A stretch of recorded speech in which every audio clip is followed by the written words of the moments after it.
আসসালামু আলাইকুম everyone, welcome back to my channel প্রিয়ার রান্নাঘরে। আমি প্রিয়া আবারও চলে এলাম একটা জুসের রেসিপি নিয়ে। দেখতেই পাচ্ছেন রিফ্রেশিং একটা জুস রেসিপি।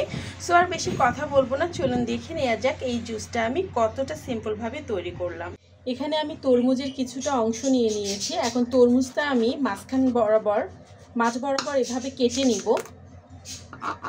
তারপর আপনারা ছোট ছোট পিস করে নেবেন যতটা সম্ভব। আর এখন যেহেতু বাজারে অ্যাভেলেবেল তরমুজ পাওয়া যাচ্ছে, এই রমজানে কিন্তু আপনারা তরমুজের জুসটা খুব ইজিলি করে নিতে পারেন। তো এভাবে পিস করে তরমুজের যে উপরের অংশটা আছে এভাবে আমি কেটে নিচ্ছি, আর সাদা অংশটা ফেলে দিব যতটা সম্ভব। আর আমার তরমুজটা উপর থেকে একটু ভেঙে গিয়েছে, দেখতেই পাচ্ছেন। তো সবগুলো তরমুজ এভাবে আমি কাট করে নিব। আর সিডস যেটা আছে যতটা সম্ভব সিডসটা ফেলে দিতে পারেন। আমি সিডসটা ফেলে দিব উপর থেকে যতটা সম্ভব। এখানে একটা ব্লেন্ডার জাগ নিয়ে নিলাম, একটু সরিয়ে নিচ্ছি এবং এই ব্লেন্ডার জাগের মধ্যে আমি তরমুজের যে টুকরোগুলো করে রেখেছিলাম এগুলো দিয়ে দিচ্ছি। আর এই জুসটা কিন্তু অনেক হেলদি এবং অনেক ইজি। যতটা হেলদিভাবে আপনারা করে নিতে পারেন। যারা বেশি হেলদি খেতে চান তারা চিনিটা এখানে স্কিপ করে যাবেন। দেখতেই পাচ্ছেন এখানে কিন্তু আমি দিয়ে দিলাম তরমুজগুলো। এখন দিয়ে দিচ্ছি চিনি। এখানে আমি এই বড় সাইজের চামচটা দিয়ে চিনি দিয়ে দিলাম 2 চামচ। খুব বেশি আমি এখানে চিনিটা ব্যবহার করব না। আর যারা, আবারও বলছি, যারা একটু হেলদি উপায়ে খেতে চাচ্ছেন তারা চিনিটা টোটালি স্কিপ করে যাবেন। ভিউয়ার্স, এখন দিয়ে দেব বিট লবণ। বিট লবণটা অবশ্যই দেওয়ার ট্রাই করবেন। আমি এই বিট লবণটা এখানে ব্যবহার করছি। তো বিট লবণের কোয়ান্টিটি খুব কম পরিমাণ এখানে আমি অ্যাড করে দেব, আপনাদেরকে দেখিয়ে দিচ্ছি। প্রায় টিস্পুনের হাফ টিস্পুনের একটু কম পরিমাণ বিট লবণটা এখানে দিয়ে দিলাম।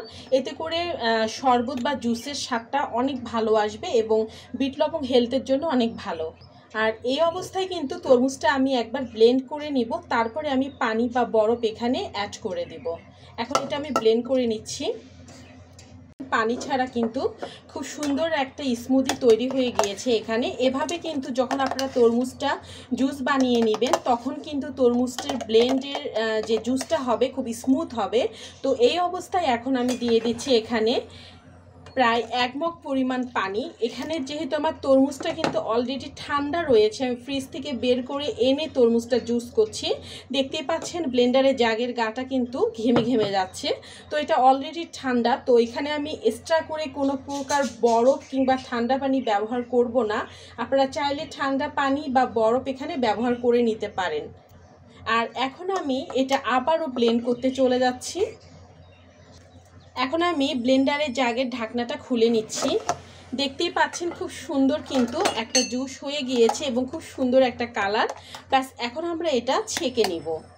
এখানে আমি একটা বোল নিয়ে নিয়েছি এবং এখানে একটা স্ট্রেনার নিয়ে নিয়েছি এবং যে জুসটা আমি করে রেখেছিলাম জুসটা আমি এখানে ঢেলে দিব। প্রথমে অল্প একটু জুস দিয়ে আমি একটা স্প্যাচুলার সাহায্যে বা যে কোনো চামচের সাহায্যে এভাবে একটু উপর থেকে একটু এভাবে চাপ দিব। এই তরমুজটা ছেঁকে নিচ্ছি। দেখতেই পাচ্ছেন উপরে কিন্তু অনেক অংশ এটার সিডস এবং যে তরমুজটা ব্লেন্ড হয়নি ভালোভাবে এটা রয়ে গিয়েছে, বা তরমুজের আঁশ বলতে পারেন। এভাবে একটু প্রেস করে নিচ্ছি। নিচে দেখেন কত সুন্দর একটা ক্লিয়ার জুস করে গিয়েছে।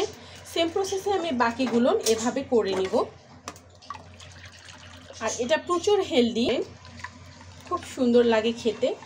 ব্যাস, এভাবে আমি এটা প্রেস করছি। দেখেন কত সুন্দর একটা ক্লিয়ার কালার চলে এসেছে।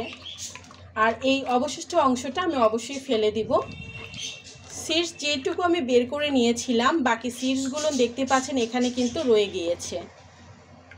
এখানে আমি 2টো গ্লাস নিয়ে নিয়েছি, একদম ক্লিন গ্লাসটাতে আমি খুব সুন্দর করে জুসটা পরিবেশন করে দিচ্ছি। আর আপনার পরিবেশনটা যতটা সুন্দর হবে দেখবেন খেতেও কিন্তু অনেক রিফ্রেশ লাগবে এবং অনেক ভালো লাগবে। সো দেখতেই পাচ্ছেন আমি এভাবে জুসটা সার্ভ করে দিচ্ছি, কতটা ফ্রেশ লাগছে। এখন আমি উপর থেকে একটু সাইডে একটু লেবু স্লাইস দিয়ে দিচ্ছি, জাস্ট একটু ডেকোরেশনের জন্য, দেখতে সুন্দর লাগে। এটা একদমই অপশনাল। আবারও বলছি, আপনি যতটা সুন্দর করে ডেকোরেট করতে পারবেন জিনিসটা খেতে কিন্তু ঠিক ততটাই ভালো লাগবে। এবং একটা পাইপ এভাবে উপর থেকে দিয়ে দিলাম।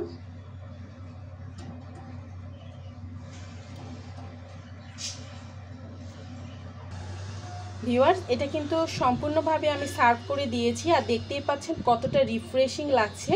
তো আজকের এই জুসি রেসিপিটি যদি আপনাদের এইটুকু ভালো লেগে থাকে অবশ্যই আমার চ্যানেলটিকে সাবস্ক্রাইব করবেন এবং পাশে থাকা বেল আইকনটি অবশ্যই প্রেস করে দিবেন এই রকম রমজানের সবার আগে ভিডিও দেখার জন্য।